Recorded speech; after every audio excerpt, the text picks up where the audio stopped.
തഞ്ചാവൂർ ഇപ്പൊ ചൂടെങ്ങനെ? ഓ, ഇപ്പൊ ശീലായിപ്പോയി. വർഷം 5 ഇവിടെയും വേനൽ കഠിനം തന്നെ. ദാ കണ്ടില്ലേ? ശാരദ എഴുതിയത് ശരി തന്നെയാ. അച്ഛനിപ്പോ കാലത്തോട്ടാ ഉണ്ടല്ലേ? അതിപ്പോ അങ്ങനെ പതിവായിട്ടൊന്നുമില്ല. ഓരോ മനപ്രയാസങ്ങൾ വന്നു കേറുമ്പോ. ഉവ്വ് മനപ്രയാസത്തിന് കള്ളു വലിച്ചു കയറ്റിയാ മതിയല്ലോ. ആ പിന്നെ അച്ഛാ, കലാമണ്ഡലത്തിൽ എന്റെ കൂടെ ഉണ്ടായിരുന്ന ഒരു ലക്ഷ്മിക്കുട്ടിയില്ലേ, പട്ടാമ്പിക്കാരി. അവളുടെ അമ്മാവൻ രാഷ്ട്രീയത്തിൽ നല്ല പിടിപാടുള്ള ആളാത്രേ. മൂപ്പരുടെ പരിചയത്തില് കലാമണ്ഡലത്തിൽ ഒരു ടീച്ചറുടെ പോസ്റ്റ് ശരിയാക്കാനാവുന്ന അവൾ എഴുതിയിരുന്നു. നിക്കട്ടെ, ആകെയുള്ള 10 സെന്റ് പോലും പണയപ്പെടുത്തി നിന്നെ ഞാൻ ഇത്രയും പഠിപ്പിച്ചത് ഒരു ഉദ്യോഗക്കാരി ആക്കാനായിരുന്നില്ലല്ലോ. എന്നാ പിന്നെ TTCക്ക് അയക്കായിരുന്നില്ലേ? ഒരു ജോലി എന്നൊക്കെ പറഞ്ഞ് എവിടെങ്കിലും കയറി കൂടിയാ അതോടെ കല തീർന്നു എന്ന് കരുതിയാ മതി. ഇനിയും പഠിക്കണമെന്ന് വെച്ചാൽ അതാ വേണ്ടത്. എന്നിട്ട് വലിയൊരു നർത്തകിയാവുക. അച്ഛന്റെ മാത്രമല്ല, മരിച്ചുപോയ നിന്റെ അമ്മയുടെയും സ്വപ്ന അത്.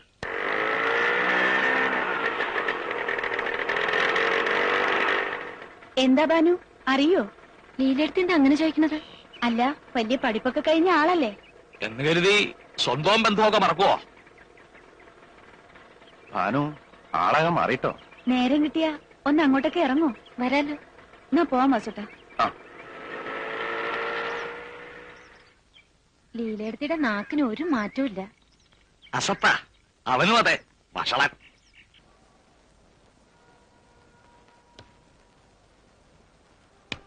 കണ്ണഞ്ചേരി പറമ്പിലെ കുറേത്ത് തേങ്ങ പോയി. ഇനി അടുത്ത കളിക്ക് ഇപ്പൊ എന്താ? പുഴവക്കത്തെ പറമ്പില് 1000 രൂപയുടെ ഇഞ്ചി ഉണ്ട്. ഇഞ്ചിയെങ്കി ഇഞ്ചി.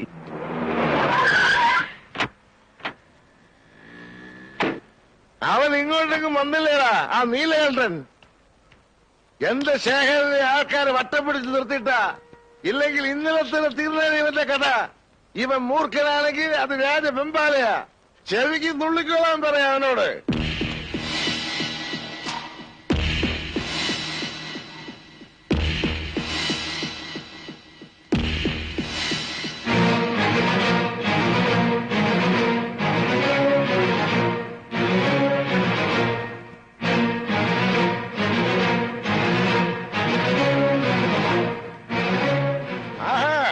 അപ്പൊ നീ ഇവിടെയൊക്കെ ഉണ്ടല്ലേടാ? അതെടാ പട്ടി. എന്തു പറഞ്ഞടാ? പട്ടിന്ന് കേട്ടില്ലേ? വേണ്ടതില്ല, വേണ്ട, എന്റെ കൈ ധരിച്ചിട്ട് പാടില്ല. വിടാൻ. അവന് വിടടാ, അവന് തരിപ്പ് ഞാൻ തീർക്കാം. നീല, ഞാൻ പറയുന്നൊന്ന് കേക്ക്. വെറുതെ ആളെ തല്ലി കൈ നാട്ടണ്ട. നിങ്ങളൊന്ന് അടങ്ങി എന്നെ വഴി ഞങ്ങൾ കണ്ടിട്ടുണ്ട്.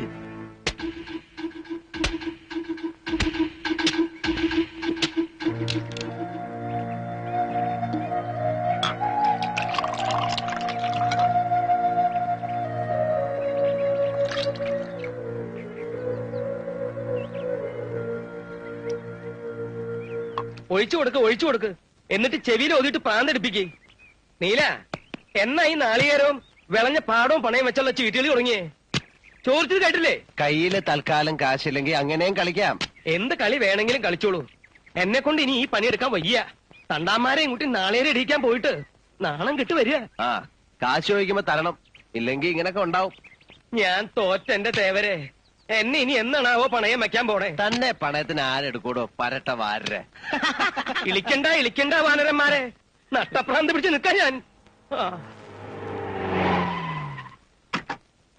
അവരെത്തിയല്ലോ.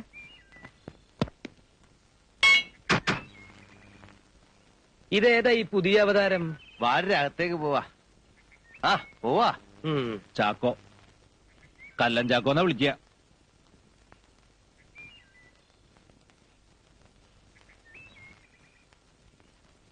എല്ലാം പറഞ്ഞിട്ടുണ്ട്.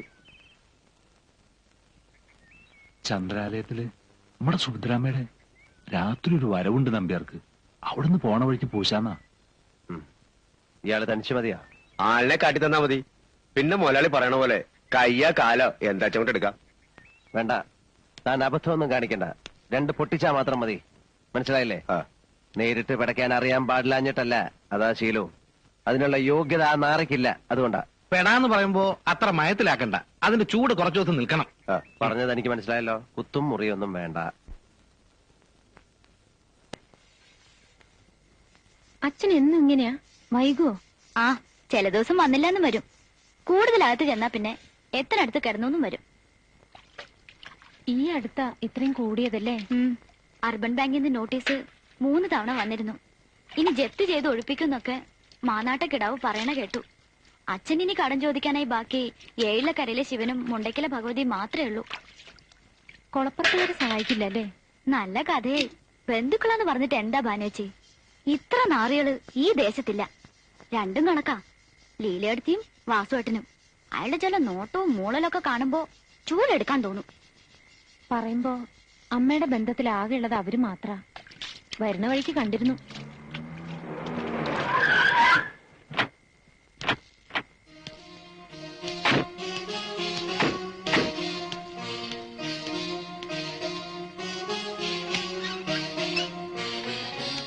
മുണ്ടയ്ക്കലെ കുഞ്ഞികൃഷ്ണൻ നമ്പ്യാരാവും. സുഭദ്രാമ്മയുടെ ഇപ്പോഴത്തെ ആളാ. നിനക്ക് സകല ന്യൂസും കിട്ടുന്നുണ്ടല്ലോടി. കൊളക്കടവിലെ ന്യൂസ് സർവീസ് എന്നാ.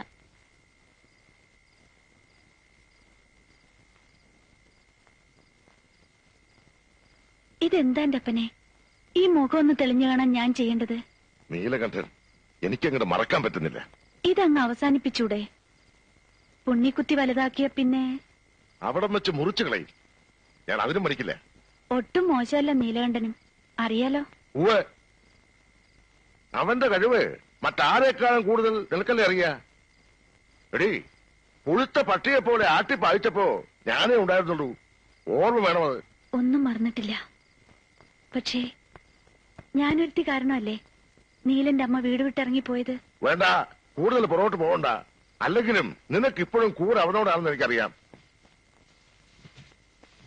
ഇതപ്പം നന്നായത്. അപ്പോഴേക്കും പിണങ്ങിയോ? നീ കണ്ടോടി, ചിലതൊക്കെ അടുത്തു തന്നെ നടക്കും.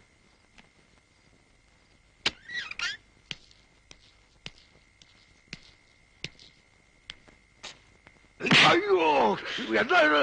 ഓ, കൃഷ്ണ, ബാബു, ഓടി വാടാ, ഓടി വാ. ബാബു, കൃഷ്ണ, ഓടി വാ. എന്നെ കൊണ്ടിട്ടാ.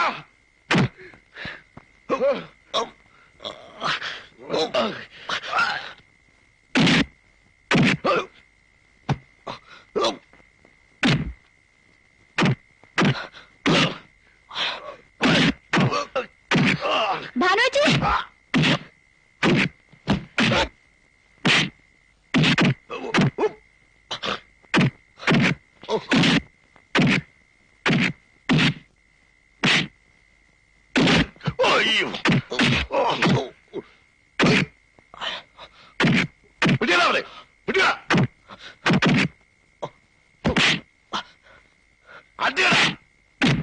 എന്തത്? ആരെ തല്ലണേ? കുഞ്ഞീഷ്ണൻ നമ്പ്യാരും ആൾക്കാരുവാ. ഇവിടെങ്ങും കണ്ടിട്ടുള്ള ആളല്ല തല്ലുകൊള്ളണത്.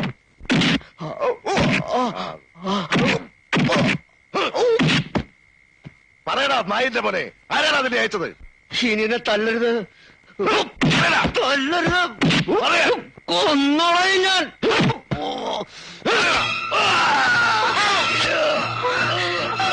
വേണ്ട മോള്, മോള് വാ.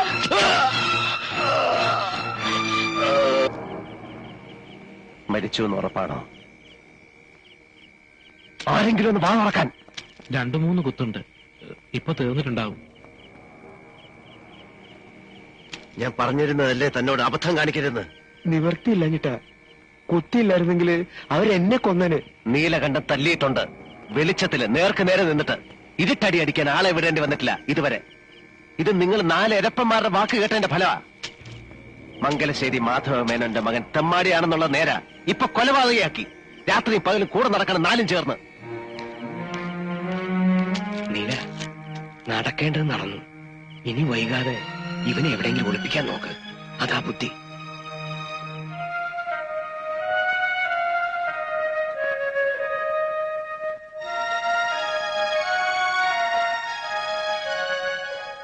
ആള് തെക്കനാന്നാ കേൾവി. സെൻട്രൽ ജയിലിൽ നിന്ന് കഴിഞ്ഞ ദിവസം ഇറങ്ങിയിട്ടുള്ളൂ അത്രേ. ഇനിയിപ്പൊ അകത്തായാൽ തന്നെ കൂടിയ 2-2.5 കൊല്ലം. ഇവർക്കൊക്കെ വലിയ പിടിപാട് കാണില്ലേ മോളില്. പോലീസ് വടക്കോട്ടും തെക്കോട്ടും പറക്കണുണ്ട്. എങ്ങനെ പറഞ്ഞിട്ട് എന്താ രാവണിയാരെ? നീലകണ്ഠൻ പൈസ വാരി എറിയല്ലേ? സ്വന്തം അമ്മാവനെ കൊന്ന സ്ഥിതിക്ക് ശേഖരൻ കയ്യും കെട്ടിയിരിക്കും തോന്നുന്നുണ്ടോ എനിക്ക്?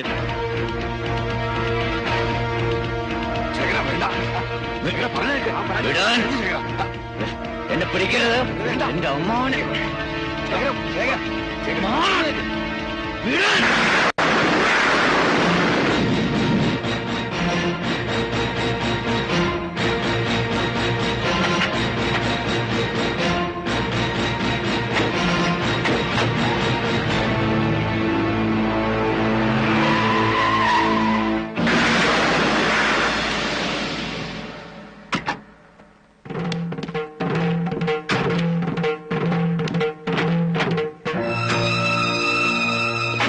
അങ്ങോട്ട് വരികയായിരുന്നു മിസ്റ്റർ ശേഖരൻ.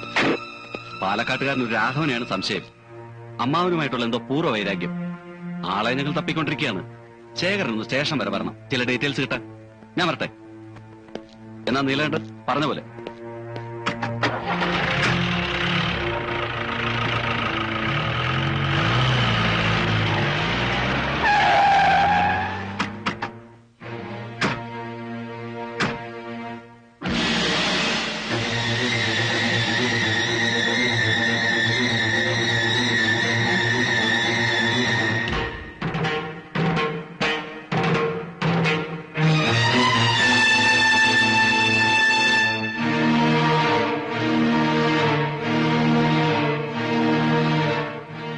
നീലകണ്ഠ, ഒന്നും ഇവിടെ അവസാനിച്ചു എന്ന് കരുതണ്ട.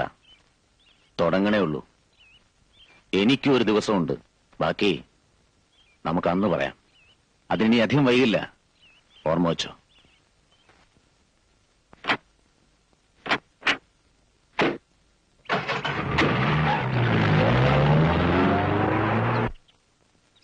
ദാച്ചാ,